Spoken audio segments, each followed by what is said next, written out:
Kalikimaka, everybody. Santa is bringing you a football feast. Oregon's exciting quarterback Akili Smith will test his throwing and running against Colorado. Akili lit up the Pac-10 conference this year. He threw for more than 3,000 yards and 30 touchdowns. 4 touchdowns in 4 different games. Colorado must stop him. And a short time ago, Buffalo coach Rick Neuheisel inside the locker room. We've come a long way. It's time now we play some ball, all right? We say Merry Christmas with our headgears. Merry Christmas with our headgears. Focus. Focus. Focus. Know what you got to get done. Urgency. Got to have urgency. And then you get after their tails, all right? You get after their tails. Let's send a Christmas present to our seniors with a great win today. Get yourselves ready to go. So coming up, it is the Jeep Aloha Bowl from Honolulu, Colorado versus Oregon. You are looking live at Aloha Stadium on Christmas Day in Honolulu, Hawaii. Slight drizzle earlier today, but starting to clear off now, and the weather should be ideal for our game matching Colorado against Oregon. Merry Christmas, everybody. With Dan Fouts and Jack Arute, I'm Brad Musburger. Nice to have you along with us. This is a historic day as far as college football is concerned, because it's the first time ever that they have played a bowl doubleheader in the same stadium. After we finish, then it'll be time for the Air Force Academy against Washington. You can watch that game on ESPN. But let's start now with Oregon against Colorado. We've got a great matchup as we bring in my colleague Dan Fouts. Dan, we've got Akili Smith matched against some great defensive corners for Colorado, but Oregon's not 100% physically for this game. Well, Tony Hartley, the fine wide receiver, was suspended. He's back on the mainland. The Ducks will miss his 10 touchdown catches, but it won't change the Oregon philosophy of getting the ball down the field. They average 17 yards per catch on the season. They're loaded at wide receiver, and they know they'll get press coverage from the Colorado secondary. Now, Colorado on offense has got to rely on the running of senior tailback Marlon Barnes. He missed 6 games this year because of injury, but he's healthy now, and he wants to go out in his final game as a Buffalo with a bang. Well, a couple of holidays ago, these same 2 schools played in the Cotton Bowl. That game was Colorado. Oregon wants revenge. It's coming up. Delivers the game ball. And Jack Arute is down below with Mike Bellotti. Jack? Coach, at the beginning of the year, Akili Smith was a question mark. It wasn't really certain whether he would be your starter full-time. What turned the corner for you? Well, I think what turned the corner for me and him both was just, 1, his competition with Jason Moss. Jason Moss made him a better quarterback. 2, probably at the El Paso game, when we stuck with him in the second half. He came back and won the game in the 4th quarter for us. I thought about taking him out twice, kept him in there. Something just told me go with him, and I think that was a big turning point for both of us. Brent, ask anybody, and they say that Akili Smith is the best quarterback ever at Oregon. Oh, nice throwback. On Christmas, no less. Oh. Well, obviously, Dan, there are no fights scheduled on Christmas Day. Look who's here working on his tan. Michael Buffer. Aloha, mele kalikimaka. Welcome to paradise. Merry Christmas, ladies and gentlemen. This fabulous field is ready. The players are ready. For the thousands in attendance and the millions watching around the world. Ladies and gentlemen, let's get ready to rumble!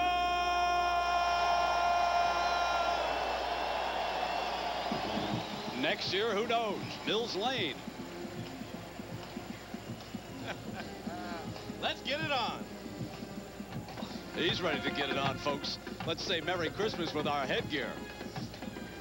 This is no holiday for the coaches and many of the players on these 2 staffs. There's a little lingering hostility between these 2. Dan, you might fill us in on what happened at that Cotton Bowl that I alluded to a couple years ago. Well, with time running out in the Cotton Bowl, 32-6 was the score, and the Buffaloes faked a punt, converted on it, scored on the next play, and added 6 more points. And although not many players on this Oregon team or the Colorado team remember that game, they weren't even here. The coaches were, and of course, Mike Bellotti and Rick Neuheisel were in their first years as head coaches, and Neuheisel sent a message. That message may be answered today by Bellotti. Oregon will kick it off, and there is the dangerous one. Number 1, Ben Kelly. Already as a sophomore, the all-time leader in kickoff return yards for the Buffaloes. Dan Katz with the ball on the tee.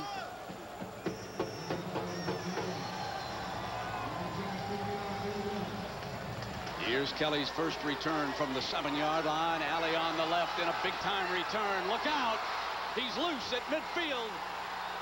Kelly down the sideline, takes it all the way for a touchdown. 93 yards. That is 7 yards short of an Aloha Bowl record. A stunned Oregon team looks on. The all Big 12 return man, along with being a defensive back, Ben Kelly lights it up for Neuheisel and the Buffaloes on the opening kickoff. Jeremy Aldridge.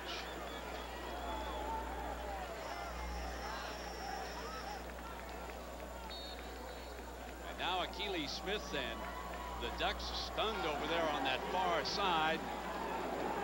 They find themselves down by 7 points. We have had a lot of rain this morning, and a few of the Ducks come down, and on their web feet, they slip on the turf. Watch the left side of the screen. There's one. There's another on the outside, and now it just opens up. These two men slip and fall down. And now it's just the outstanding speed of the sophomore. Ben Kelly, as he gets down that sideline, comes real close to stepping out of bounds, but the official was right there. And Kelly points to the goalpost, and 6 points for the Buffaloes. Man, what a start.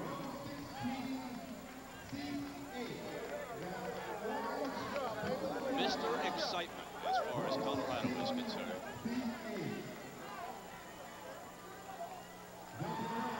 Easy on him because he's got a long afternoon back there at that defensive back spot.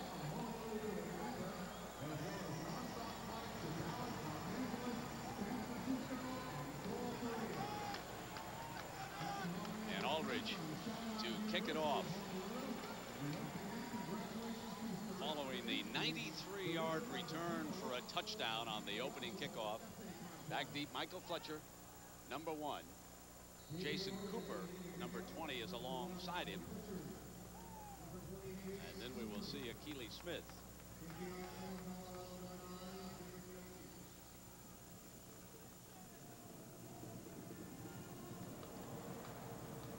High and short, and the fair catch signal at 26-yard line. And so here is Kelly, in his own words, on returning a kick. First, I want to start off, not at a dead sprint. I want to start off so I can get the defense, just throttle down a little bit. And then when I see a crease or I see a hole, I go like burst through it and try to catch them off guard where they're still jogging. I try to burst full speed through them and get behind like that. And after that, it's just a punter to beat, so it's off to the races. And obviously that was on returning a punt, because he said he had the punt to beat, and this time he had the kickoff man to return. Akili opens up, going deep, long ball, incomplete, intended for Donald Haynes, the flanker.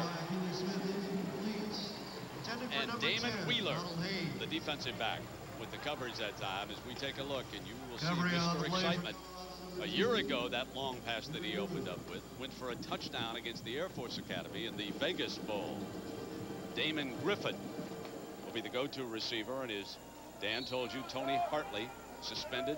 Marco Aguirre moves back to left tackle, though he is healthy again. And Aguirre, they need him on that blind side. Now from in the shotgun, 2nd and 10, Akili, a good runner, sprints hard and going to be forced out of bounds at the 23-yard line with Fred Jones in pursuit. Defensively for the Buffaloes, and this is a press defense.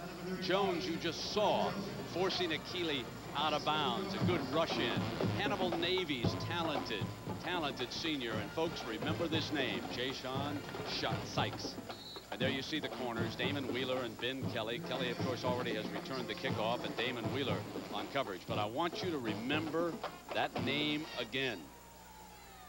Jay-Sean Sykes, a freshman All-American. He is a big timer about to happen in college football. We face now a 3rd and long, and Akili pulls out down the middle, over through the intended receiver, Donald Haynes, and it is 3 and out on the first series. I think the Ducks are still shocked by that 93-yard kickoff return by Ben Kelly. One thing that happens in bowl games, especially here in Hawaii, is teams tend to lose their focus and concentration. All of a sudden, you're playing a ball game at 10:30 in the morning, and where that shows up most is on special teams. Already seen 2 Oregon Ducks slip and fall, and Kelly with his speed go all the way. Josh Bidwell, one of the best punters in college football, standing inside his 10-yard line, and you know who's back there ready for his second return of the day. This one on the punt. It is Kelly. Kelly handles the ball at the 27-yard line, looks for an alley on the right-hand side, and he steps out of bounds at the 41-yard line, and that's where Colorado will have it with its first offensive possession of the game. The Buffaloes lead it by 7. Timeout. Machete, a junior who transferred from a junior college into Boulder this year. He'll have Marlon Barnes back there in that backfield along with Dwayne Charrington. So they open up with 2 running backs in a passing formation for New Heisel. And we'll see what Machete comes up with on first down. They both flare, in trouble, sacked for the first time on the 34-yard line. So we asked Machete his motivation for this game today against Oregon. Here's what he had to say. We're tired of hearing about how great Oregon is and how great their offense is, and nobody ever talks about Colorado's offense. All I keep reading is, you know, Akili Smith this and Akili that. So, you know, we're going to have something to prove. Might want to remember the name Saul Patu also, because that is the young Oregon defender who sacked him. Patu is only a sophomore, 6'3", 265 pounds. Puts Colorado back in second and long. And Barnes, the elusive one, shakes free. Healthy today. Short of midfield and the first down marker, with Justin Wilcox starting at free safety and making the stop. Let's check in on the lineups now. Marlon Barnes out of Memphis, a senior. And, of course, being healthy is huge as far as the Colorado running game is concerned. When Machete puts it up, Darren Cheverini is a go-to guy, 52 catches on the year. The offensive line has been troubled by injuries all season long. Johannigmeyer, 3 games at right tackle. He's had 5 at center, 3 at left tackle, where he is today. 3rd down and short, and Barnes is going to be stuffed, forcing the Buffaloes to punt. Terry Miller and Patu making the stop, and they were all over Barnes that time. That's the key to the Oregon defense. They may give up a long running play, as we saw on the play previous to that one, but with their penetration and blitzing, they're going to make some big plays in the backfield. That was a key one on 3rd and short. Nick Peach.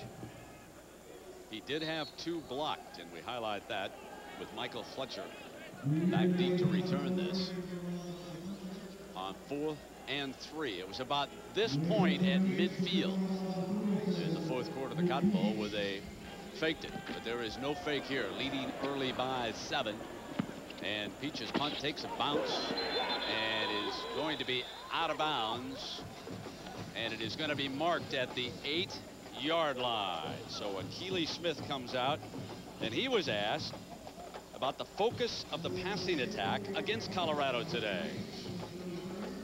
We really believe that we can throw the football on these guys. On watching them in film because of what they faced in their conference. And the only team that we've seen that really tried to pass against them was K-State, and Michael Bishop had a few receivers that was open that he could have hit. So we're game planning some things right now, and hopefully I can hit our receivers in the chest. Well, one thing about his receivers, they figure to be covered here today. They play man, Colorado does. They show press coverage right now with Wheeler and Kelly on the outside receivers. And Akili to Latimer. Latimer across the 10 to about the 12-yard line. Picks up about 4 yards on that carry. Jack Arute. Well, Brent, one of the concerns that Rick Neuheisel had, in fact, counseled his defense before they went back out, is that arm and the amount of passes that Akili Smith gives. He took all of his players aside on defense, and he said, get a lot of water, get a lot of rest. Smith is going to put it in the air for a long time. It's going to be a long game. He doesn't like 3 and out on the offense. He wants to save that defense. Coming up with 2nd and 6, Jack slot formation. Donald Haynes is off to Achilles' left. Achilles going to drop off, incomplete, and it was dropped that time by Chris Young, the fullback. Went to the short side of the field, Dan.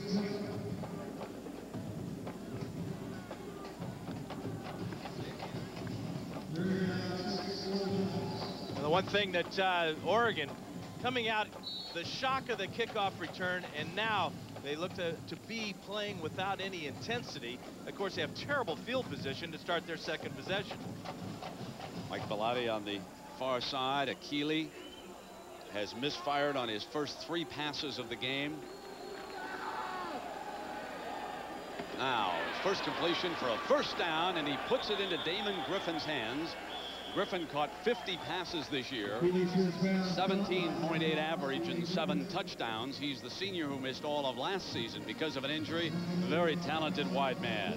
You know, one thing against Griffin and Haynes, and when Tony Hartley was playing for the Ducks, is once they catch the ball, they are dangerous runners with the ball after the catch. That time, Griffin came very close to breaking a long one. The corners were playing off in soft coverage. Griffin goes out wide to the short side of the field, and the slot man comes down to the right for Achilles here. 10:49 left in our opening quarter. The Jeep Aloha Bowl. Ho Ching checks in for the first time today, and he is stuffed. Herman Ho Ching, a freshman running back from Long Beach, had a little disciplinary problem a couple of days ago, and so yesterday at their final walkthrough practice, Ho Ching was rolling one end of the field and then back again. And back again and back again. He rolled probably about 4 or 5 miles because it was about an hour-and-a-half practice, and he spent the entire practice rolling. I'm sure the coaches got their message across to the young freshman. John Minardi, a wide receiver, is now in at safety for Colorado. He has played both positions this season. 2nd down and 11 for Achilles. Wide out to the right. Achilles looking in that direction. Going to throw deep. Bobbled and dropped. Bobby Nero took a shot at it, coming up over the top of Nate Wright, the redshirt freshman. And certainly you go back with the Wright family. Yes, Nate Wright, the great cornerback for the Minnesota Vikings. And Nate Jr., a real look-alike. Not only do they have Nate Wright, they have Willie Wood, the great Hall of Fame cornerback, safety of the Green Bay Packers. His grandson, Terrence Wood, is a redshirt freshman on this ball club. Take a look at this play. There is Wright, number 25, in perfect coverage. Good pressure that time by Sykes right up the middle. Forced that throw to be just underthrown. They're down at 11 now for the Ducks, trailing it by 7 here in the early going. Achilles sprints hard to the right. Fires, juggled, incomplete. Would have been very close to a first down, but he could not hang on. Haynes juggling as he stepped out of bounds on that play, and a costly one because it forces Oregon to punt again. So in the early going, we see Oregon missing Tony Hartley, Dan. Absolutely. Achilles Smith has thrown to Donald Haynes a couple of times, yet to complete one to him. We've seen the ball underthrown a little bit, good pressure by the Buffaloes, but juggled passes is a lack of concentration, pure and simple. Ben Kelly back, Bidwell punting again, standing the Oregon 11-yard line. Josh booms one high, fielded at the 32, and down he is at the 35-yard line. That's where the ball will be marked. There does not have to be contact as there is in the National Football League. It'll be marked down where his knee went down. We're going to take a break. Merry Christmas from all of us here. Mike Bichetti, his second series, and Brandon McLemore checks in at free safety, replacing Wilcox for the first time today. Barnes stepping back behind the left side of his line for about 2 yards. Michael Fletcher, the Rover, making the stop. Terry Miller leads Oregon in sacks this year. Very talented rush in for the Ducks. Aaron Chevron in the middle. 3 linebackers have picked up the slack after losing Peter Sermon early this season. And Justin Wilcox drew the start, but he has been replaced here by McLemore in the second series. Marcus Spivey and Marlon Barnes are in at running back. Spivey, the fullback, set in the I in front of Barnes. Play fake. Machete fires high, incomplete, and out of bounds. Robert Toller, the intended receiver. Real key for Colorado throwing the ball today is to be able to protect Mike Machete. Was sacked 49 times coming into the game, and on his first possession, Saul Patu got to him for a sack. In Oregon, where they don't have statistical goals, they know they can look at what a team has done as far as protecting their quarterback, get a pretty good idea that they can get after Machete and put him on the ground. 3rd down and 7.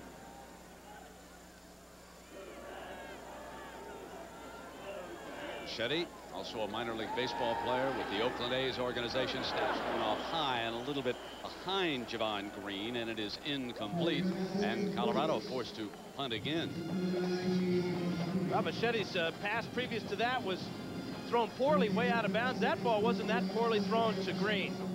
Thrown a little bit high, but you got to make that catch, because if he does and comes down, he's got a first down for the Buffaloes. McPeach and Fletcher back deep again for the Ducks. By now, Dan, you would think that the Ducks might have shaken off that opening kickoff return by Kelly for a touchdown, and they might be ready to settle in. Their defense has played very well against Colorado so far. That's the key, and they should get a lot better field position, although Fletcher gambles, and it goes into the end zone. So it'll come out on the 20-yard line. So we come down to the conclusion of the regular season in the National Football League, and on Sunday night on ESPN, Washington against the playoff-bound Dallas Cowboys. Redskins getting a little bit better as the season wears on. Now on Monday night, this one should have meant a lot, but something happened to the Pittsburgh Steelers along the way, and now Jacksonville will try to tune it up, see if they can get that quarterback situation straightened out as they head on into the playoffs. That's your Monday nighter on ABC.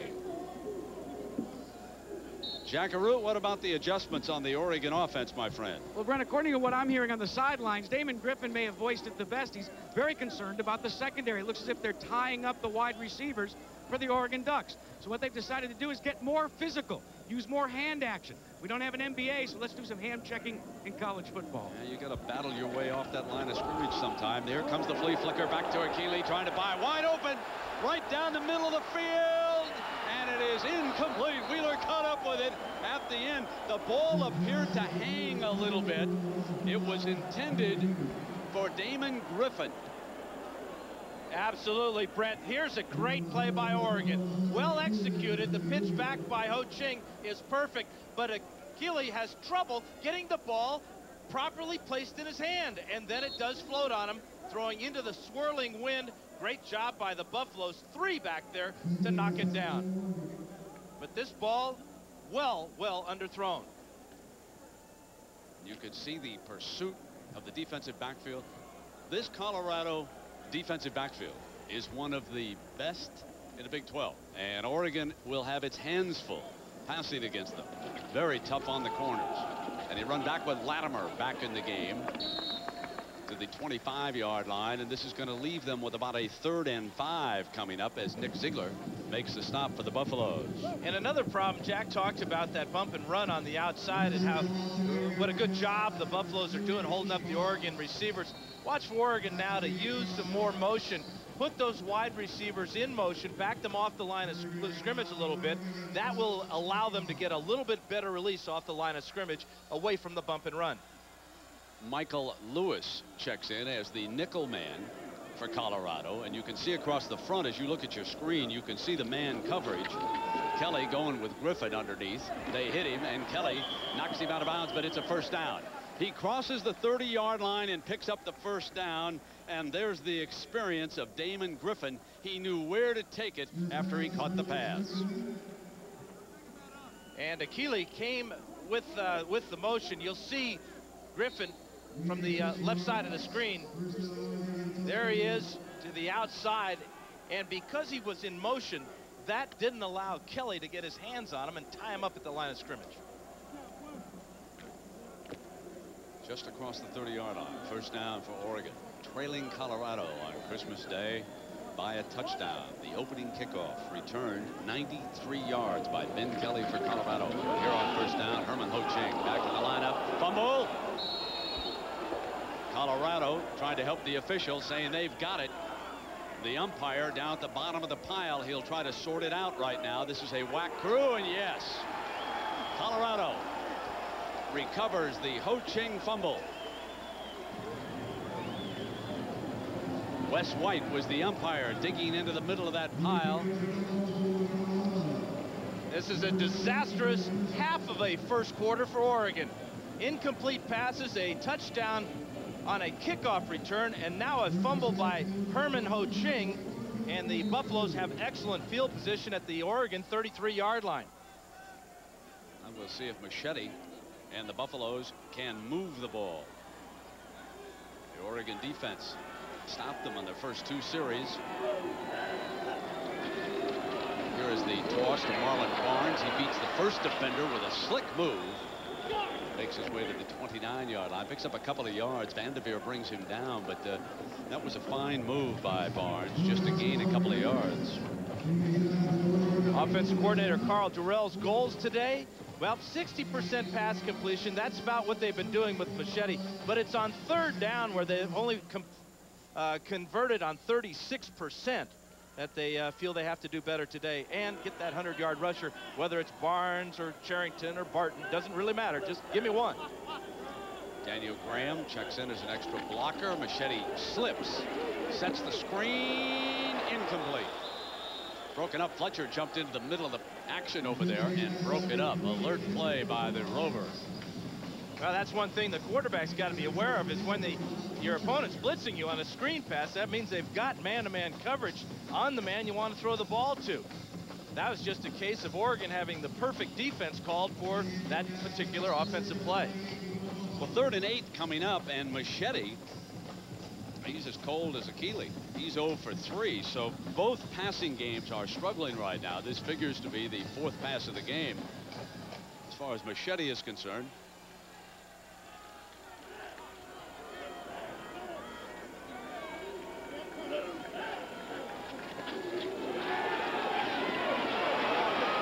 Deep down the middle to the end zone, incomplete.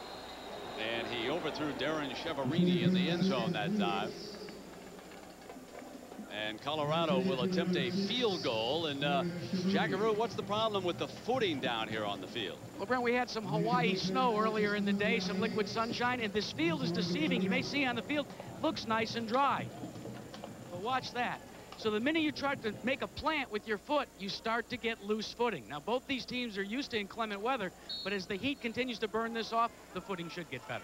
Well, here's Jeremy Aldridge. This would be his longest of the season if he makes it, a 48-yarder, well on its way. Got it.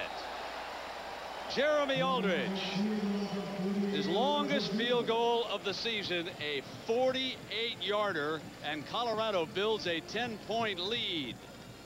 What set it up was the fumble by freshman running back Herman Ho Ching. Ball is stripped free. Buffaloes pounce on it. They can't advance, but they kick the field goal. Timeout. Michael Fletcher back deep. And Aldridge, who just kicked a 48-yard field goal with the ball on the tee, drives it toward the end zone. And coming out is Fletcher. Bad gamble. Crushed at the 16-yard line.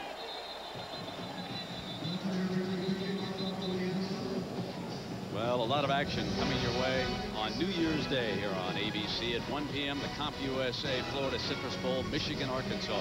Then the Rose Bowl presented by AT&T, matching UCLA against Wisconsin. We'll close it off with the Nokia Sugar Bowl, Ohio State against Texas A&M. So certainly ABC is the place to be on New Year's Day for college football. And a reminder that on January 4th, they'll play for all the Tostitos down in Tempe for the national championship. Tennessee and Florida State. Now Akili Smith with Oregon down by 10. And the running back slipping. This was Latimer, Darian Latimer, recovering from an appendectomy in the lineup, and he slips. And you know, Oregon's offensive coordinator, Jeff Tedford, is hating what he's seeing. He wants to get to the red zone before he can even score there. Third down efficiency has been pretty good this year, but so far they have rushed the ball 6 times for 5 yards. That all goes back to Reuben Drone's injury in the UCLA game. Oregon's running attack has just not been the same without him.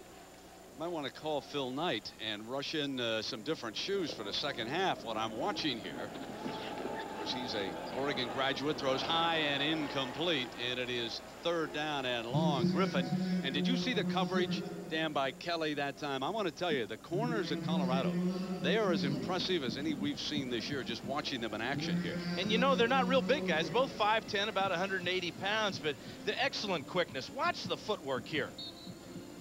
He jumps to the inside, little grab there, but that grab was early enough that the officials aren't even looking for it. And remember, this is not like the NFL. You can stay with that man and continue to bump him until that ball is in the air. There is not a 5-yard restraining line in college football. And here is 3rd down and long now for Akili, trying to rally, backside pressure, throw it back, incomplete, and the heat was on from Freddie Jones coming.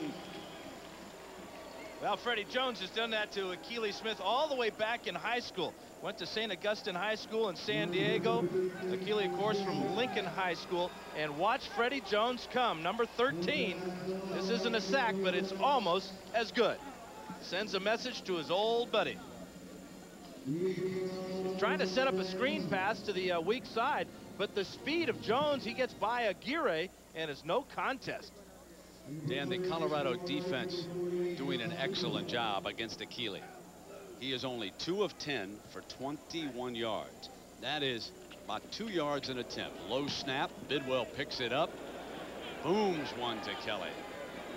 Great punt. Kelly drops it. He's got to pick it up on the bounce. Still bobbles the ball, and he'll go down. Fumble. Ball was loose. Ball was loose at about the 17-yard line.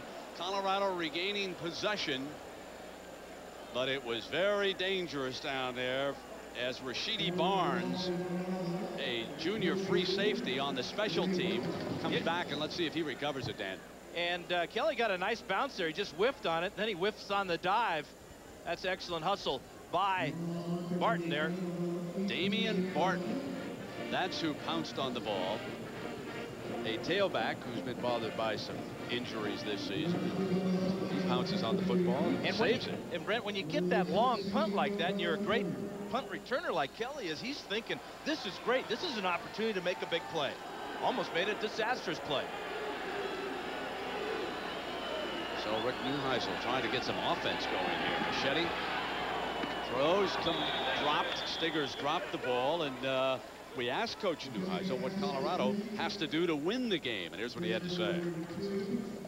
We've got to control the ball. We've got to make Akili Smith throw the ball faster than he wants to, and we've got to cover. But if we can get a couple big plays, run the ball effectively, and I think put our speed on their speed, I like our chances. So far, so good for Rick, but he has to be very frustrated, and you have watched him on the sidelines. He will show you his frustration. He's a little bit like Steve Spurrier in that regard. And, of course, they've had one big play on the kickoff return, but they haven't been able to move the ball offensively. Oregon's defense doing a good job. Wide open, incomplete. Toller is overthrown, and there is a penalty flag on the coverage.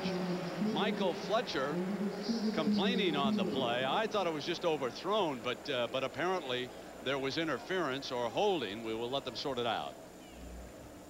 I think what Fletcher's saying is that the ball was overthrown and it wasn't catchable. But the official will say, well, if you didn't bump into him, maybe he could have caught it. Ball is overthrown a bit.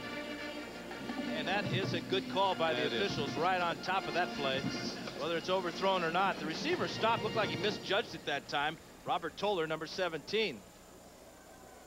David Lambros, the field judge, made the call on that play, and in our replay you could see it was a good one. Bill McCabe, he is our referee. These are WAC officials. So it's a 15-yard penalty, and it gives Colorado a 1st and 10. So that is the best gain from scrimmage for the Buffaloes so far. Remember, they've had a 93-yard return for a touchdown on the opening kickoff by Kelly. 1st down and 10. Machete. Now he'll run up the middle, and he slips too at the 36-yard line. So the slippage is not restricted to Oregon in this game under any circumstance, and I suspect with the sun coming out now, Dan, this surface will dry, huh? Well, there was a lot of rain. Looked like he had trouble with the exchange, and that's been a problem for Machete on the year. He's lost 8 of 16 fumbles, and a number of them have been on the center exchange. But yeah, you would expect this place to dry up in a big hurry. It's probably pretty hot down there. What do you think, Jack? Yeah. Second down and 7. Here's Barnes behind the right side, burrowing forward, 3 yards. Yeah, just an observation about both teams' defenses. It appears that the defenses are a little bit quicker so far. The linebackers of both teams are getting good penetration. The offensive line just looks really slow for both teams. But that usually is the case when you have a lot of time to prepare between your last regular season game and a bowl game, is that there's a lot more time for defenses, number one, to get healthy and to put in different types of stunts. 3rd down and 4. Colorado 0 for 3 on 3rd down. Machete sets a screen, and it is batted backwards. A beautiful play that time by Anthony Martin, the senior defensive end from San Jose. Well, 6'5" for that senior defensive end, and he used that height well that time. Saw the screen coming behind him, and Machete, of course, they've got him listed at 6 feet, but if he's 6 feet tall, so is Jackaroo. You're going to get even, aren't you, for him calling Akili Smith the greatest quarterback in the history of Oregon football? It's not that I don't. It's payback is a you-know-what, my friend, on the field. It's not that I don't agree with the assessment, but jeez. It hurts on Christmas morning, doesn't it? Booming punt. Over Fletcher's head. He blocks again, and it goes on into the end zone. It'll come out on the 20-yard line. So the Ducks down here by 10, and Dan, as you watch Akili, and again, he's only 2 of 10, do you see anything that they might be able to try against a very, very talented defensive backfield of Colorado? You know, one thing they haven't tried is the option play, and Oregon knows that whenever you have a defense that will put 8 to 9 men up in that box, crowd that line of scrimmage, that an option play can be very, very effective. Just ask the USC Trojans, when Akili Smith went 62 yards on an option play against a blitzing type of defense, and that play propelled Oregon over the Trojans of USC. So watch for maybe a little bit of option on this series. Well, they have brought the fullback in, Chris Young, along with Herman Ho-Ching. And on 1st down, a play fake. Akili stands to the middle, knocked away from the tight end that time, Jed Weaver, who has 36 catches on the season, and Jay Sean Sykes, number 7. Folks, you're going to hear that name over and over for the next couple of seasons at Colorado and throughout college football. Write it down right now. If this young man stays healthy, in 2 years, he'll make a move on the Butkus Award. He is that good. He was able to come in as a freshman, and he was able to assimilate A.J. Kristoff's complex defense, handled it right from the get-go. Physically, extremely talented, but it was mentally where he impressed the coaches in Colorado. 2nd down and 10. There is your option look. Here is Ho-Ching. Good call, Dan, to the 24-yard line, and a penalty flag is down. Yeah, late hit, Brent. Ho-Ching was down on the ground after a fine tackle on the outside. One of those linebackers came over with the old spear shot. That may get Oregon going. They need something.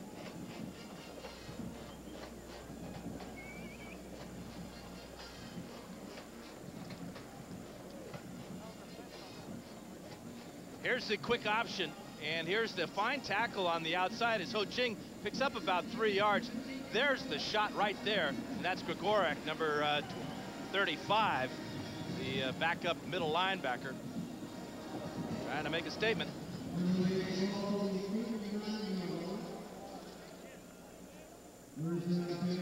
1st down and 10 as the result of the penalty. The ball is being brought out to the 39-yard line.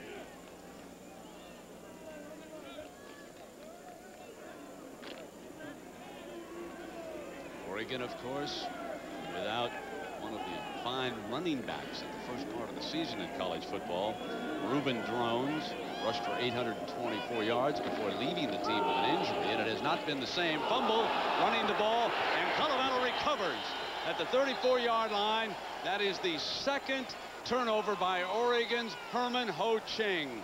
The freshman running back gives it up again, and Fred Jones, playing a whale of a game defensively, recovered that fumble. Simple lead play off the right side. Good penetration. It's like number 94, Sean Jarney, with the big hit there. And it's a great job of getting after the ball by Fred Jones, number 13, as he beats Achilles Smith to that loose one. Now the question is whether or not Mike Machete and the Buffaloes can move the ball against this Oregon defense. Machete's still looking for his first completion of the game. And here it is on first down. Here comes the end around, and it is Stiggers with an alley. Hello, 15 out of bounds inside the 10-yard line. This one's going to be marked almost at the 6-yard line. It was wide open, baby. Broadway looming at about 3 o'clock in the morning. Perfectly executed. Great pitch by Machete around the defensive end, and now the block on the outside, and Stiggers comes real close to getting it all the way in the end zone. A 28-yard run by Stiggers. Gary Barker saved the touchdown. Machete now with a first and goal for Colorado. Buffalo's already up by 10. Oregon under fire here in the early going. Barnes is stuffed. The Colorado offensive line gave up 47 sacks this season, and it was largely because of injuries. They are healthier today than they have been throughout the season, but I think you can tell from how the Oregon defensive front is outplaying them that there still must be some concern on the offensive line by Neuheisel's staff, because they have not opened good running holes. They did it with a trick play for 28 yards that freed Marcus Stiggers. And that was a great play because it took advantage of Oregon's aggressiveness and the way they floated the ball. The counter on the reverse was outstanding. Here is second down. Machete fires, got it. His first reception's a touchdown. Javon Green grabs it for the score.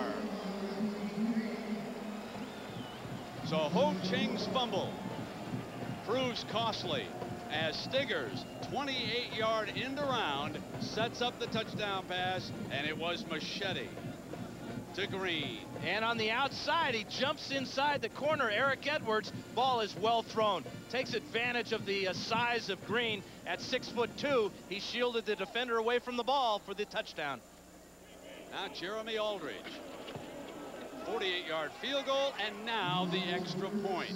And Colorado stuns Oregon in the opening quarter. Mike Bellatti's team must play catch up now, but he has the firepower for it. He's just got to get Achilles Smith loosened up. And the young man, Herman Ho Ching, is having a disaster here in the early going. You can see Ruben Drones there, number 22. We talked about him. And of course, he's trying to pick up the young man's spirits back there on the bench. And Ruben telling him, forget the last one. It's the next one that matters, young man. We'll take a break, but right now it is all Colorado. Timeout. It would have been easy to have been a football player and not a student. And conversely, it would have been much easier to have been just a student and left football for some other day and time. But it wouldn't have been as joyous, as rich, as humbling to have been one without the other. So for all of us, I say thank you from the bottom of my heart, not for a single award on a single night, but for the many memorable and molding moments that we have had the privilege to call ourselves students. Christmas with our headgear, and so far the Buffaloes are doing just that. So it will be up to Achilles Smith here, Dan, to lead the way back for Oregon. And he also talked about he liked his chances with the speed of his ball club. So far, we've seen good pressure on the defensive side, and Ben Kelly's kickoff return, and then the reverse. Good play calling as well. That high kickoff again. Fletcher from the 12-yard line. This time, Fletcher returns it to the 34-yard line, and he is down. Well, we saw Ruben Drones over there trying to pick up the spirits of Herman Ho Ching. And let us take you back to early this season. Oregon did not really know Ruben Drones. This is the first game. He took charge inside the locker room prior to the Michigan State game. And then he delivered the goods. If you're going to talk the talk, you best walk the walk. And Drones did. But then, in a painful moment, He broke his leg against UCLA, and the Oregon running game has not been the same. Here's Jackaroot. And Brent, Reuben Jones has continued to be an emotional spark plug for this team. Down the way you are, what do you say to your teammates? Just keep it up, keep your heads up. I mean, nothing can stop us. I mean, these guys, they may be up on us, but hey, we still got that spark, and if we continue to have that spark, we can do things with it. Brent, I'm going to ask him about footing in a second. All right, here's Akili pulling out. Jack looking, dropped at the 45, and there is a penalty flag back around the quarterback. There is a penalty on the play. So, Jack, as we sort out this penalty and watch that on the field, go ahead with Reuben. Reuben, we were talking before we went on the air about footing here, and you seem to think maybe there's a change that the Ducks can make at halftime. Yeah, well, these cleats right here, I think, are a lot better than the other ones right now that some of them are using. But some of them are got these on because the field is a little bit soaked and it's a little slippery out there. So you're going to go to the coaches and tell them? I'm not saying nothing. Brent? That'll be the first time that he's saying nothing. There it is. and Brent, Hannibal Navy's number 8 is going to hit Akili Smith late. There's Fred Jones, but this is shot there by Navy's. It takes the legs away from Smith. Dangerous type of tackle, and in the referee's mind, a little bit too late. 17-0, still plenty of time remaining for this explosive passing game. But two things have to happen for Oregon. They must have better footing, and they must hold on to the football. I've seen a couple of passes that I think could have been caught, and I think the players probably know that, and they can't fumble the ball. Here's the handoff to Latimer, who's back. He's got an alley on the right side. He makes his way to Colorado 46-yard line. Nate Wright making the stop. So big plays have certainly defined this Jeep Aloha Bowl so far. Ben Kelly's 93-yard kickoff return for the score. Then the 2 fumbles leading to 10 Colorado points, and it is 17-0.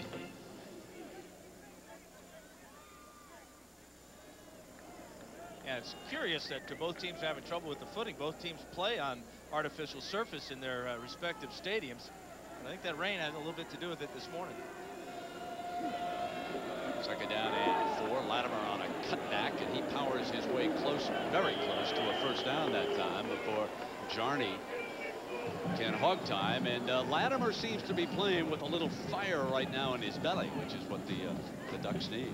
Well, he got the start today, and because Herman Ho Ching has fumbled twice, I would expect to see a whole lot more of number 6 this afternoon. I think that's Jarney, who is down right now. Started 4 games at defensive tackle. Shaken up on the play. It was a first down for Oregon. And the Buffaloes have got to wonder, what is the deal with all the injuries? So many of their players throughout the year have been hurt. They started off well with 5 straight wins, especially that big one against Colorado State to start the year. But then the injury bug has just been an epidemic and very contagious. Well, the Tostitos Fiesta Bowl, we mentioned that coming your way on ABC. That is Monday at 8 Eastern time. Who do you like, Dan? Tennessee or Florida State in that one? Well, you know, everybody has kind of sold Tennessee short all year long, and I will, again, I like Florida State. I'll go with the Volunteers to upset my buddy Bobby Bowden. First down and 10. Just because he kicked you out of practice, pal. Don't hold a grudge. First down and 10. At the 41-yard line for Oregon. Haynes comes in motion. Akili under fire again, and he overthrows the intended receiver. But that was Jesse Warren, the junior defensive tackle, who was pressuring the quarterback. And part of the game plan for Kristoff was to try and reduce the amount of time Akili has had throwing the football. And so far, Colorado has done an excellent job at that. And what I would expect to see from Oregon now is to move Akili more. It really appears that the Buffaloes are zeroing in on the pocket. That time, Akili set his back foot, and he was hit by Warren as he let the ball go. So look for Akili to use his mobility and move this pocket, get away from that pressure. Damon Griffin. And he is being stalked by Ben Kelly. Slot left. Akili rolling short side and no pressure. Down because Sykes was right there. Wow, they're really bringing some heat. And there's the freshman linebacker, number 7, Sykes. Well, and I know that Oregon looked at the Nebraska game tapes, and they saw number 7 with a great move there to get away from the running back. But he had 14 tackles against Nebraska, including 2 sacks. Chad Chance has to pick him up on that play. Did you see him go off as a pass receiver, Dan? He's got to learn that when there's a linebacker coming like that, his first responsibility is to make a block and not let him run right past him. I couldn't agree with you more. Wow. 3rd down and long. Akili backs flare. Got time. Rifles. Griffin's got it. First down inside the 20-yard line. There's their best looking pass play of the game so far. And that really shows maturity on Akili Smith's part, because he's had receivers dropping balls. We've seen the tight end drop one. We've seen Haynes drop one. But this guy, Damon Griffin, the senior playing in his last game for the Ducks, he's not going to drop that one. He knows his team needs a big play, and now they're in the red zone where they seem to score almost every time. The first quarter comes to an end on that 27-yard gain, but it began with Ben Kelly going 93 yards, his second kickoff return for a touchdown in his Colorado career, and then the freshman, Herman Ho Ching, put it on the Hawaiian carpet twice. That turned into 10 more points for Colorado. They lead it. Timeout. Colorado leading Oregon at the Cheap Aloha Bowl in Honolulu, 17-0. Merry Christmas, everybody, as we start the second quarter. And Dan, Oregon in the red zone, where they have been lethal this season. And the key here is they're not settling for field goals. That's 27 touchdowns out of 46 tries in the red zone. One right here will put him right back in the middle of this game. Keeley, Bobby Nero, bottom of your screen, number 15, slot formation. Looks in that direction. Comes to him underneath beautifully at the 15-yard line. Nehru stays to the 10. And it will be first down and goal from there with Ben Kelly, the defensive back for the Buffaloes.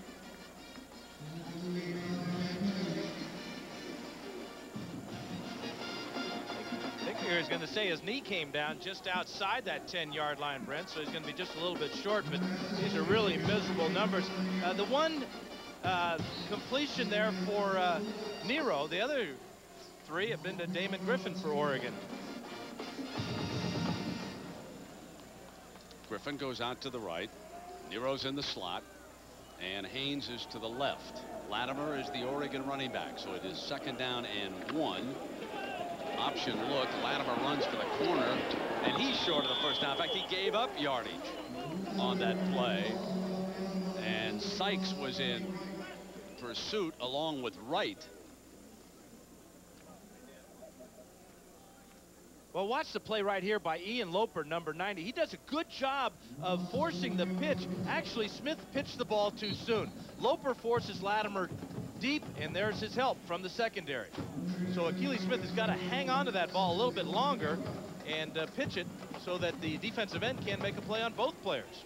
Now here is 3rd and 2 coming up from outside the 11-yard line right now with LaCorey Collins at H-back. Look, they run Latimer to the end zone. Touchdown, Oregon.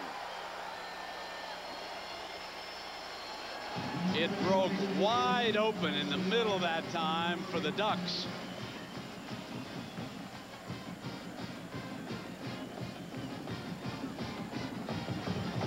Well, the Buffaloes were blitzing on this play, Brent. And they got great blocking right here. Watch the double team, and then Latimer will make one-man miss. There's Aguirre into freeze, and watch the safety. Beautiful play by Latimer to score his 3rd touchdown of the year, and boy, did Oregon need that. Barnes had the last shot. Nathan Villegas adds the extra point. He is now 53 of 53 this season, kicking extra points. Now watch the touchdown and watch the last man who has a shot at him. It's Barnes, the free safety. Latimer beats him for 6. Timeout.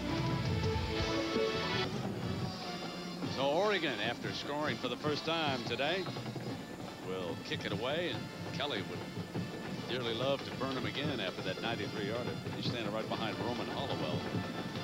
They kick away from Kelly and put it into Hollowell's hands. He can hurt you too. Hasn't had nearly as many, but he's averaged more than 45 yards in return. This one could go out of bounds, and they'll take the penalty. Well, Mike Machete and Akili Smith have one thing in common.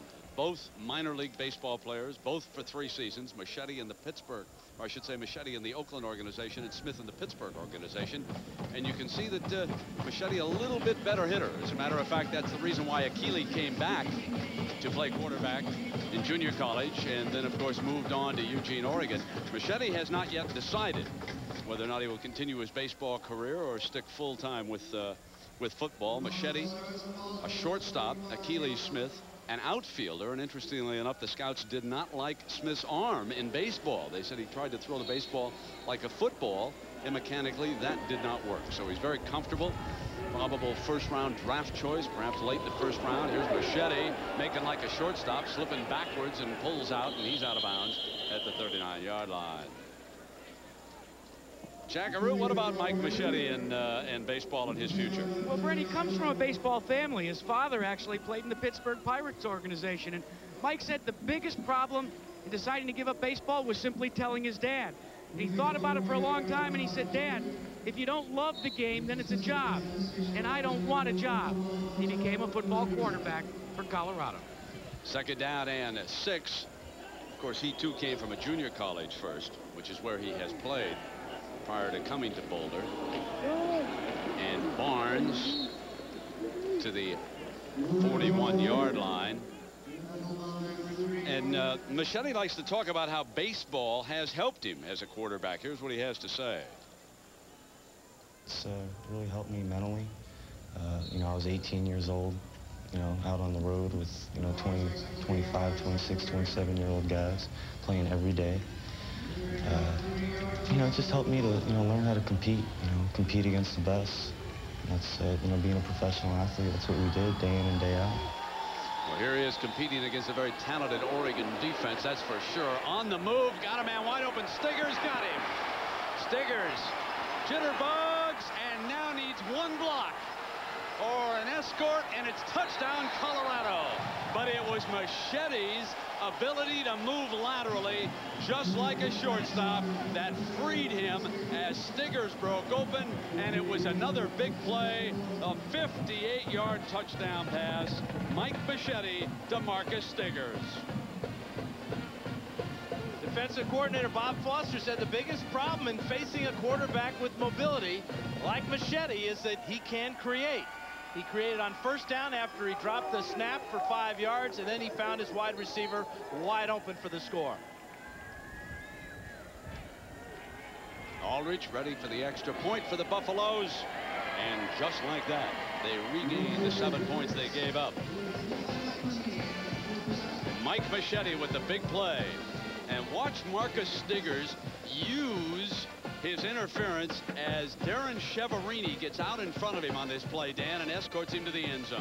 Well, he doesn't like what he sees right there. Gets a great block on the outside linebacker, then throws on the run as Eric Edwards gets beat by Stiggers, and then here comes the convoy. Number 6 is Cheverini looking around, just sees Bowman in the way, and doesn't even have to block him to get Stiggers in the end zone. Now watch Machete on the move. Shortstops have to make this move and throw while they're running. We've all seen that before. And Stiggers breaking free at the other end of the play. Well, and that great block was thrown by Marlon Barnes on Dietrich Moore. And now this is Stiggers, knowing that he's got a quarterback that can run around a little bit back there, never quitting on the play, and the defensive back isn't even in the picture.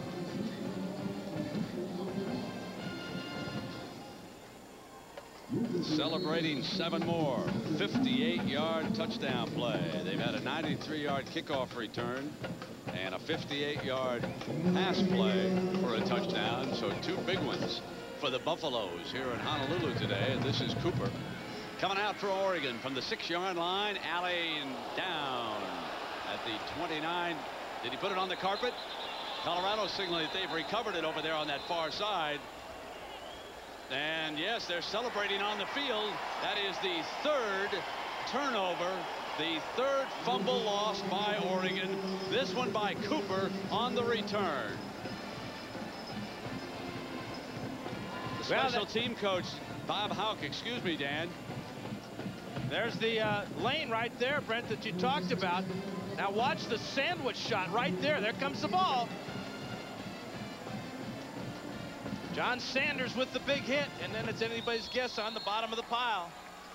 So there is Houck, a young man whose father was a high school football coach back in Big Timber, Montana.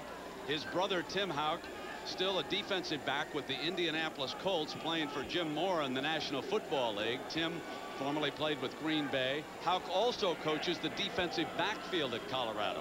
A young man with a bright coaching future. First down and 10. Barnes breaking free on that left side. A great tackle over there at the line of scrimmage. And that was Nathan Nagy, a junior linebacker, and that might have been 6 more if he didn't make that shoestring stop. Well, it's almost like a reverse. Number 90 is Nagy, and he's got to stay on the backside here and really sell out on this tackle, because Barnes is heading down the sideline there with one other Oregon guy in his way. Second down and 11 after the Nagy stop. 4 players are substituted defensively for Oregon, as Colorado obviously going to put it up, goes empty in the backfield. They throw the flanker screen to the outside to Javon Green, and Oregon jumped on that play. Brandon McLemore, the free safety. And you would think that Oregon would need a turnover, but that's something they haven't done very well this year. Only taking the ball away 15 times. And for a team to have an 8-3 record, they have a -5 in the turnover ratio. That's not good. Cortland Johnson checks in as an extra running back for Colorado.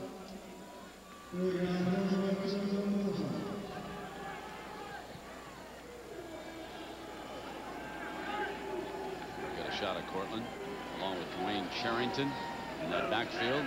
That would indicate a passing formation. They flare the backs, and he fires the ball.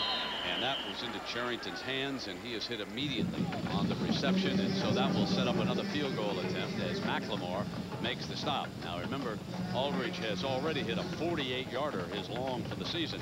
He's 17 of 23 after that field goal in the first quarter.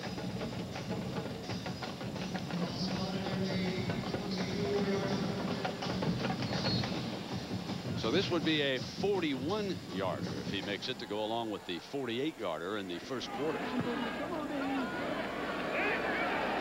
Got it. 2 for 2.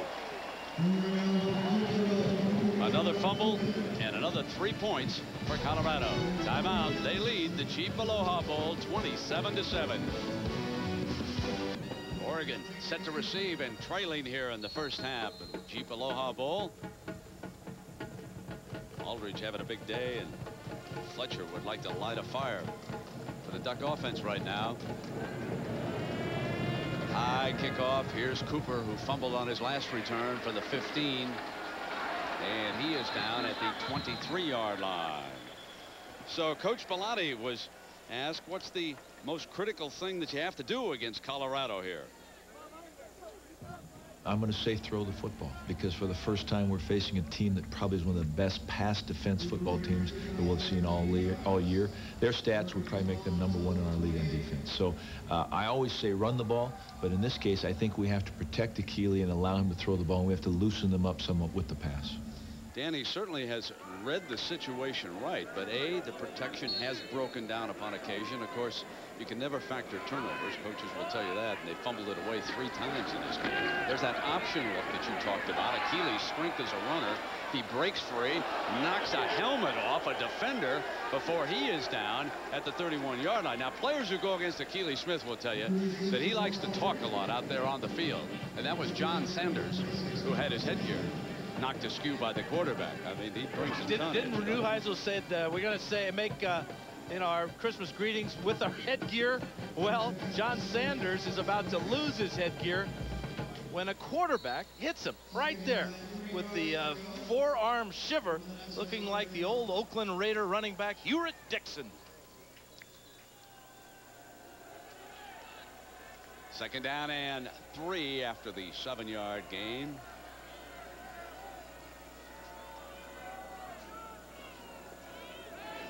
Latimer on a nice cutback move. First down for the Ducks.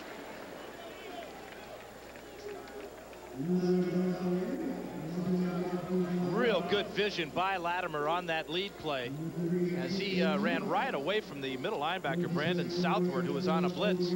Twice now that Latimer's had the vision and also the patience to make the move to pick up yardage.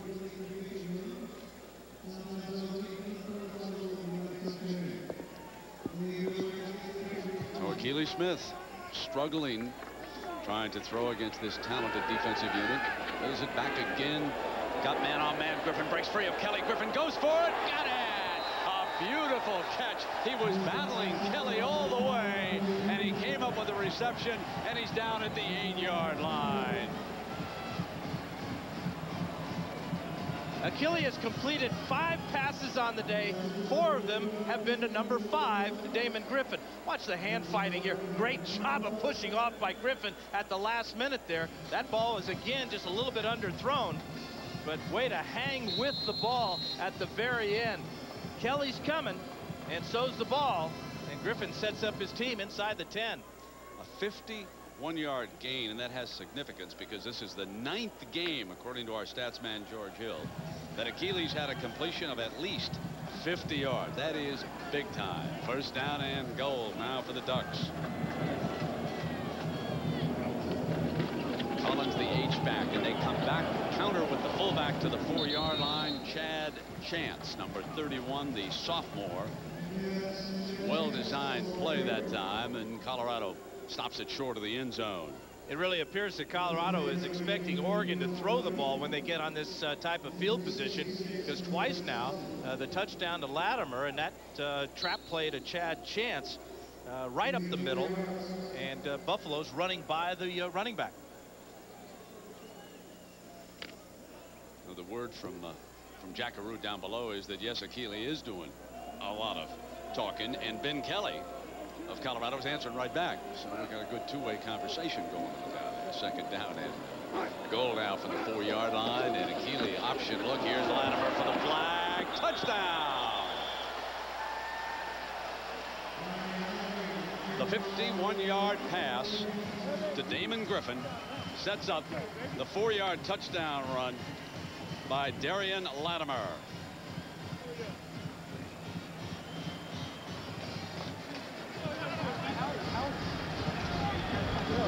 Take that away.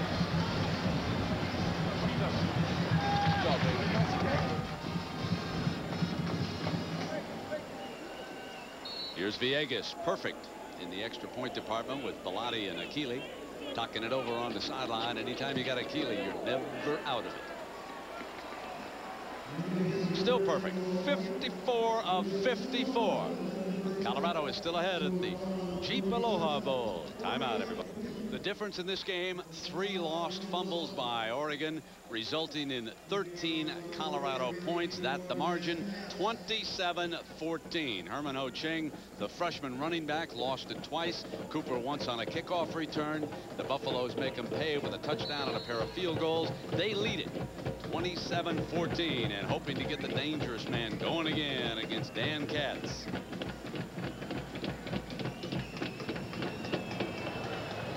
High and short. Hollowell slides into it at the 31-yard line. Could have been real dangerous if it had bounced off of him. Well, old high school opponents in San Diego. This is Fred Jones on the outside. Watch him come down on Achille Smith and force his quick pitch. Right there. Now Latimer, all he has to do is race for that cone, sell out, and score a touchdown. Jones got a sack on Achille early in the ball game, and now Achille absolutely perfect execution on the option for the score for Oregon.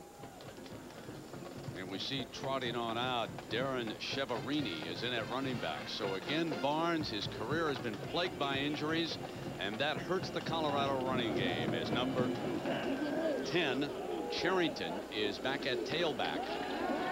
Shetty rolls away from him, play fake, wide open, it's Cheverini. 40, 35, breaking free. Darren Cheverini for the pound-on touchdown. How about that?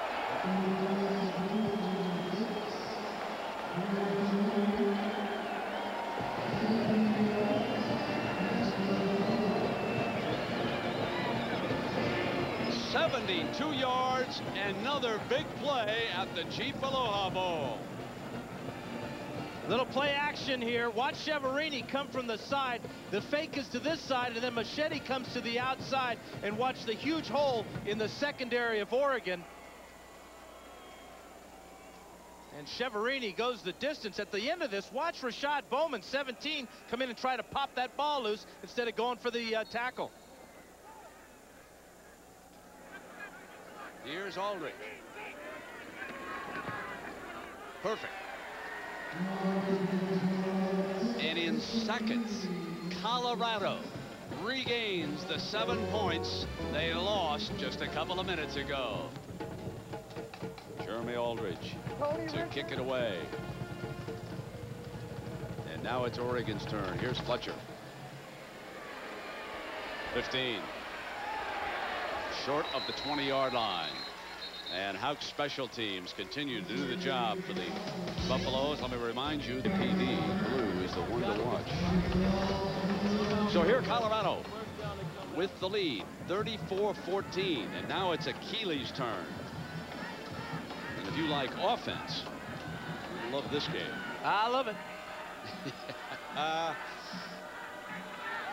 Here's Latimer. He scored both the Duck touchdowns. Picks up about a yard. And let's check in with Jack Arute on Achilles Smith. Jack? Well, Brent, Achilles may like to jaw a little bit against the opposition, but as we watch him on the sidelines, he's very non-pulsed. In fact, he doesn't say much. When that score by Colorado was made, he didn't even shake his head. He just said, that's okay. We'll get back after him. He's been very unemotional on the sidelines. There are the Oregon leaders right now. And Latimer with the 2 touches. Griffin, 99 yards, matched against Kelly, and that has been a dandy. Second down, and Achilles in the pocket. Fires wide open is the tight end, Jed Weaver. And Weaver with a first down for Oregon at the 43-yard line. First reception for Jed Weaver, number 81 for Oregon. He's their 3rd leading receiver on the year with 36. Here he is, number 81. And what sets him apart from a lot of tight ends is that he averages over 16 yards per reception. Now, for a tight end, that's Kellen Winslow type of numbers, or even Russ Francis type of numbers. Wearing Russ Francis's old number. Russ right down the way from us, doing some radio broadcasting on this doubleheader today. Washington and the Air Force going to play in the inaugural Oahu Bowl. I'll remind you that coming up next, the National Car Rental Halftime Report. We'll have John Saunders and Todd Blackledge with you.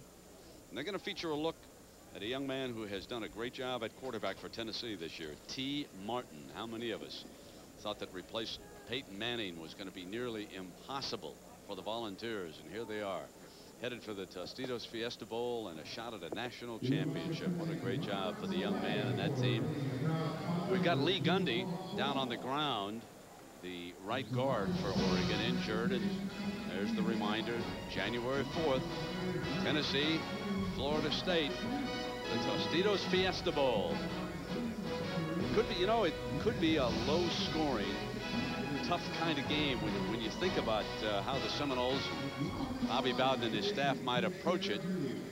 Outson, the quarterback, did a good job against Florida, but he hasn't had all that much experience. I'm not sure that the Seminoles want to play that game wide open and all out. I think you're absolutely right, Brent. And with Marcus Outson, that was a big concern in the Florida game. Now there it gives you an indication of the kind of the Oregon defensive coordinator came out of retirement to help Coach Pilati with the defense this year, and let's hope that our lineman here, a sophomore, Lee Gundy, is going to be all right. They strapped that leg in. Here's Gundy, number 76, right there. And this is always a nightmare for offensive linemen, getting hit from the blind side while they're working against the guy trying to get at the quarterback.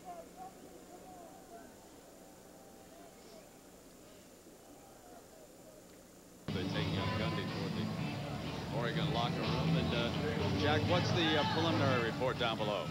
Well, Brent, the report from the doctor for Oregon is the fact they suspect that Gundy may have broken his ankle. So they've taken him back here into the locker room. They will have the ankle x-rayed, then they'll determine. Drones first, now Gundy late in the season. Ankles have been a problem. Jason Cooper in at tailback. He gets the call and the handoff from Achilles.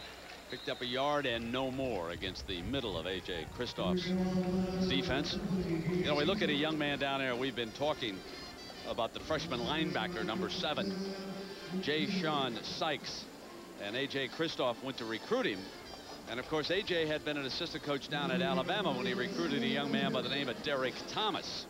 And he went to Sykes and he said, you know, you remind me very much in your style of play of Derek Thomas. And I think that's all Sykes had to hear, man. He was a Colorado Buffalo right from that moment on. Second down at 9, and he figures to have a fabulous, fabulous career in bowling. There's that option pullback. Akili looking middle. Got his man breaking free as Haynes up in the air for the grab at the 22. We saw Haynes drop a couple of very catchable balls in the first quarter. This is a great catch because Marcus Washington is coming with the big hit. Real good job by Haynes of finding his way through the secondary, getting by the linebacker there. Now watch this hit by Washington as he goes for the ball and hits him in the back of the head. Big play for Oregon. That play took a long time to develop. Good job by Akili Smith and that offensive line finding the wide open guy. 33 yards on that pass play.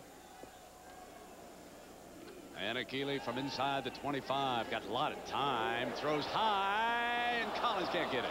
Incomplete is H-back LaCorey Collins, who has been moved to that position here late in the season.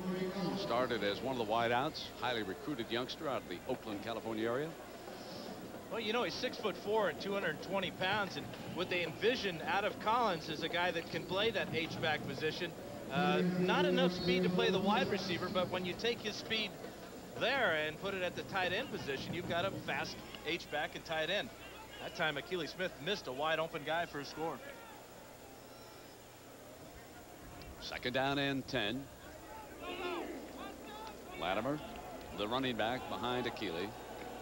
That's Collins, turns back in motion. And here's Latimer to the middle, breaks free. Latimer with 2 scores already and out of bounds at the 10-yard line. Marcus Washington, the defender for Colorado.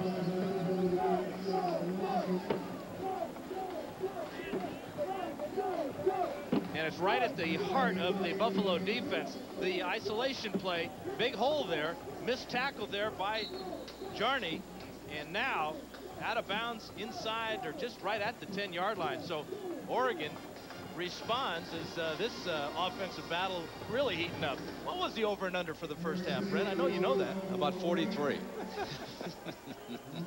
For the first half? If you don't know, just make it up. Timeout is called. Oregon using a timeout here just outside of the 10-yard line. They actually could get a first down, but it would be inches away from the goal line down there. And Akili wants to talk about it with the coaches over on the Oregon sideline. We saw Oregon in one of the games that I think defined this college football season, certainly as far as excitement is concerned. And Bellotti and his team lost a heartbreaker in overtime to UCLA. Bob Toledo and Cade McNown, but I still, when I think back to the great season that we have had, some of the games we've seen, Dan, that was certainly the one that I remember. We can take a look at Oregon. That was one of 2 overtime games that they lost. Dan, you can point out there was really only one bad performance by them, and that was against Arizona. Well, that was a second half disaster down in the desert as Arizona just ran all over Oregon. But this game has one similarity that plagued the Ducks in that UCLA game, Brent, and that is fumbles. Ruben Drones fumbled a number of times in that game, and Herman Ho Ching and Jason Cooper, his replacements, have fumbled in this one.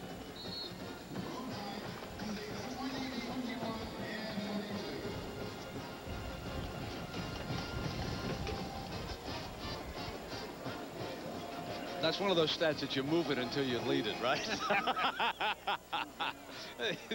the Oakland Raiders used to be great at that. Here's Akili on a fake roll, hard right. Hit on the release, incomplete.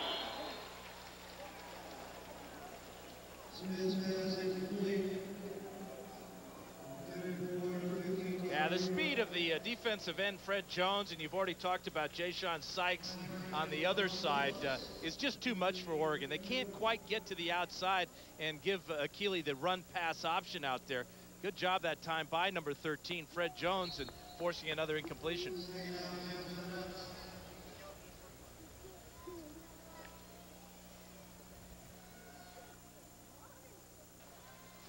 Second down and 10. Collins in motion. We're going to pound Latimer again to the middle, and he twists to the 5-yard line, and this will be third down from that spot. I guess they thought they were going to surprise them again and spring it for a touchdown on that play, Dan. Otherwise, they're going to have to put it up now for sure. Well, you would think so, but the way that Oregon has been effective on the ground here and not necessarily throwing the ball, the pressure of the Buffalo defensive line is just getting into Smith's face right away. And he doesn't really have the tall receivers to throw that fade route either. Remember, they're without Tony Hartley, who was suspended. Nero is off to the short side. He comes in motion now, and that puts 3 wideouts on the right side. They pressure that side. Nikila's going to throw 2. Nero short of the end zone. Hit at the 1-yard line by Damon Wheeler, the other corner, who made a great tackle on the play. And it's man-to-man coverage for the Buffaloes. Here's Wheeler, and here is Nero. And it's a quick sprint out. And a great job by Wheeler, fighting through traffic and making the tackle short of the end zone. So trailing 34-14, Oregon does not hesitate in going for it here on 4th down. Latimer is the tailback. Akili, strong runner, fakes, rolls right. Intercepted in the end zone. Picked off by John Sanders. Takes the knee. It'll come out as John Sanders prevents a touchdown with a 4th down interception in the end zone. So turnovers continue to haunt Oregon. 3 lost fumbles and now an interception in the end zone. It's after the play action pass. There's going to be a huge lane for Smith to run through. Freeze it right here. Look at this lane. If he just steps up, he's going to score easily. But now it closes, and he does the next best thing, tries to make a play. You got nothing to lose. It's 4th down. Go ahead and throw it in the end zone, see what happens. He's such a good runner that I'm really surprised that he didn't see that opening and go for it, Dan. Absolutely. I mean, a year ago he would have. But I think sometimes when you're trying to develop into a pocket passer, you're thinking pass first now instead of run. Sherrington still in at tailback. Remember, Barnes was shaken up for Colorado on 1st down. Buffaloes lead it 34-14. Big plays, the difference as far as Colorado is concerned, and turnovers have been disastrous for the Ducks here in the 1st half. There's the young man who snapped down the interception to go along with 3 fumbles recovered by Colorado. So Kristoff's defense doing a job. 2nd down and 11.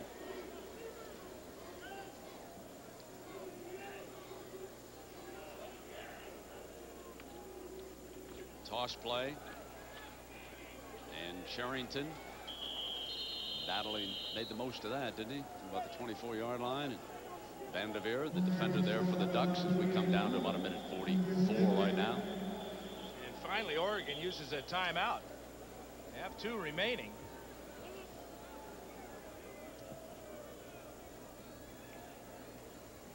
There's Barnes. Let's check in with Jackaroo. Jack. Well, Brent, one of the problems when you play an early Holiday Bowl game is it affects recruiting. For both sides, that's been a problem. But for Rick Neuheisel, he had a secret weapon. He was able to make all of his recruiting visits, in fact, make some of them, maybe 2 or 3 in one day.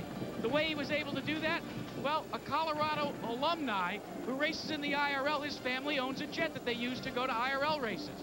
His name is Brad Calkins. His son, Buzz Calkins, races in the IRL. So what did the Calkins family do? They went to Rick and said, you need to go recruiting, here, use our jet.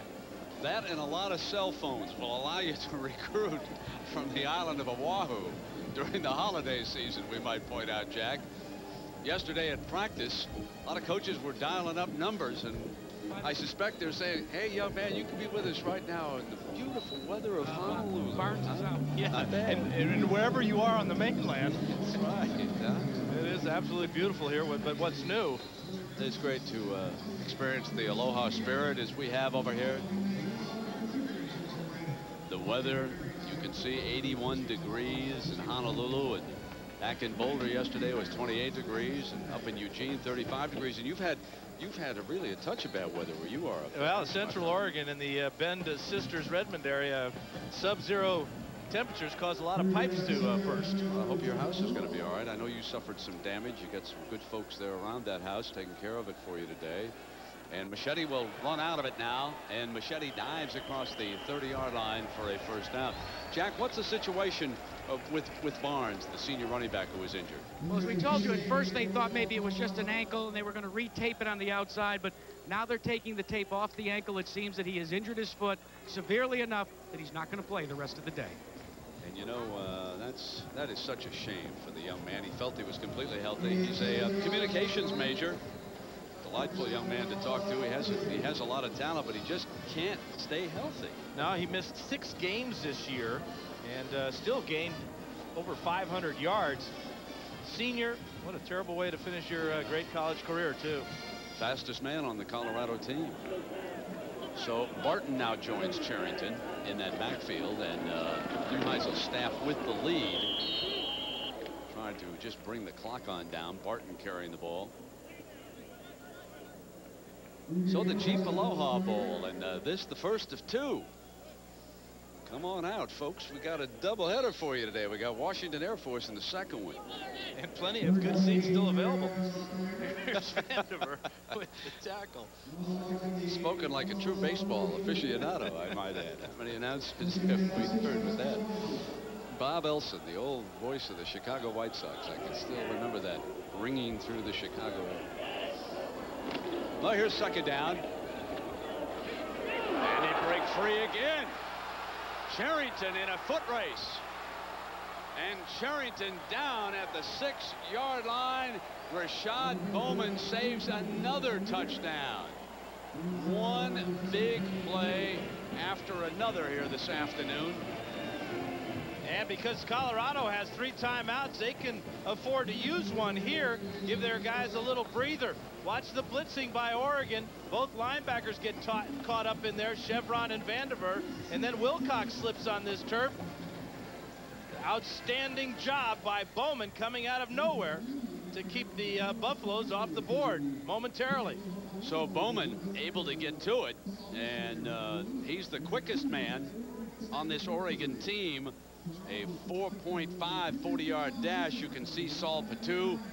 He benches 400 pounds. And how about Damon Griffin's vertical jump? They're going to need that vertical leap of Damon in the second half here to get some touchdowns, I would think, after that 59-yard run by Charrington. And Bowman might want to have had a clock on that last 40-yard dash of his, because that was no 4.5. That's football speed right there.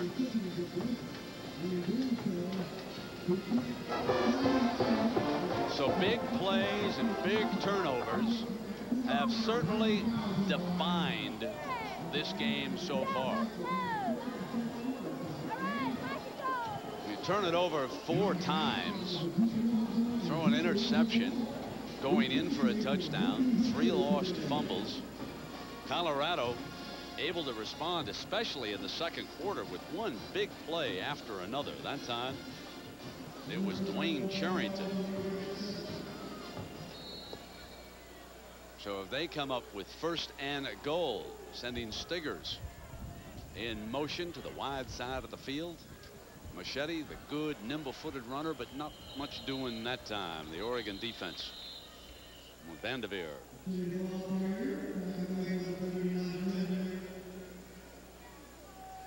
Final 16 seconds.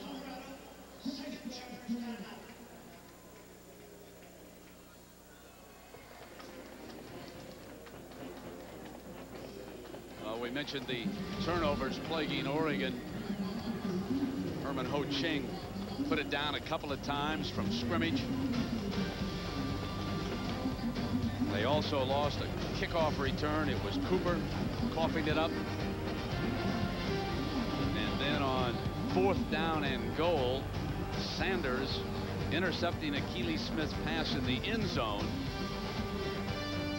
And Colorado, 4 turnovers and a 93-yard kickoff return for a touchdown. Now 16 seconds left here in the first half. John Sanders, not John Saunders, making all the big plays here in the first half. He forced that fumble and then made that interception return. I guess John Saunders will make the big plays at halftime for us, right? He's coming up with Todd.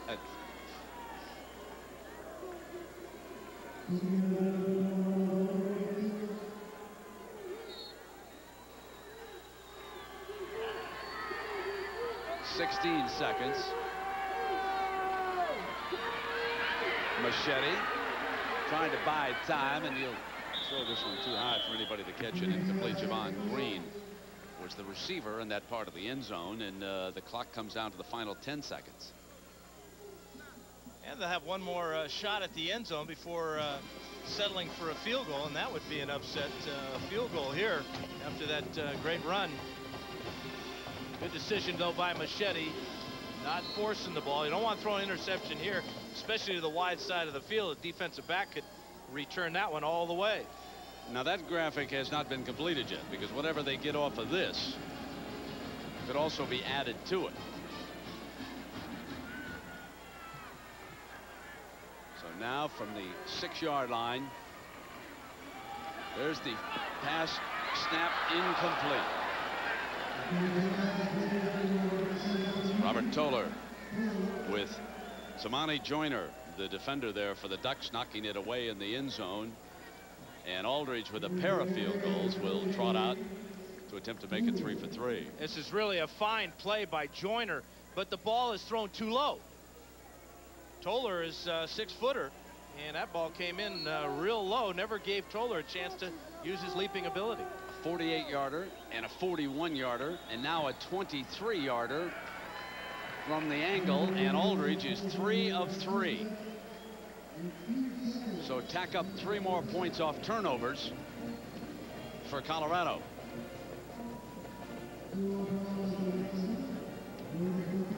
(37-14) as we go down to Jackaroo. Jack. And Konnichiwa, Brent. I've learned that because Bill Marklevitz, he is the Japanese commentator for Big Ten football, and you're covering this game today. As well, in Japan, right. All right, I want to give you a couple of word associations. Japanese, Merry Christmas. Christmas omedetou. Japanese, Oregon Ducks. Nihon no Oregon Ducks. Colorado Buffaloes. Colorado Buffaloes. Shut up, Brent. Brett, shizuka ni shite kudasai. Back to you. I couldn't have said it better myself. You have said it. Not that way. Jack, tell him to write that one down. You know what I liked about it? It was a lot longer than just shut up. It was like long. A lot of mileage out of that one. Merry Christmas, partner. Merry Christmas to you, too. There you go. There's the update that you asked for, Brent, off the turnover. 16 points now. And remember, Oregon only has 14 on offense. Can't give it away. 37-14. Aldridge with the ball on the tee, and Fletcher set to return another one. Well, it began with the opening kickoff. Ben Kelly going 93 yards for Colorado. And there's the onside kick to bring down the final few seconds here. Recovered by Colorado at midfield.